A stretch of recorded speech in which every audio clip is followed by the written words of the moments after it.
കാണാനില്ലല്ലോ, ഒരാഴ്ച ആയില്ല ഇങ്ങോട്ടൊക്കെ വന്നിട്ട്. അച്ഛൻ പറഞ്ഞു വീട്ടിൽ ഇരുന്ന് പരീക്ഷ പഠിക്കാൻ. ആന്റി ഉണ്ട് വീട്ടിൽ, അകത്തുണ്ട്. വിളിക്കണോ? രമ്യേ, രമ്യേ, അതാണ്ട് അപ്പു വന്നിരിക്കുന്നു.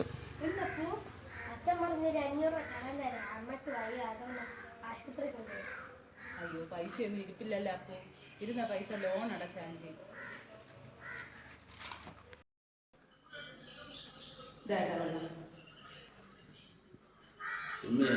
നീ ആ അപ്പു വന്നിട്ട് പിന്നെ 500 രൂപ എന്തോ വേണമെന്ന് പറഞ്ഞിട്ട് നീ എന്ത് കൊടുക്കാത്തത്? അവരെന്തോ ആശുപത്രിയിൽ എന്തോ പോകാറില്ലേ?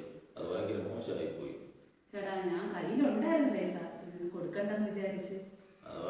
അതങ്ങനെ ശരിയാവും. നമ്മൾ ഓരോരുത്തരുടെ കയ്യിൽ എന്തെങ്കിലും ആവശ്യങ്ങൾ വരുമ്പോൾ പൈസ കടം വാങ്ങിച്ച് ചെയ്യണത്, ഉണ്ടായിരുന്നിട്ട് കൊടുക്കാതിരിക്കുന്നത് ശരിയല്ല.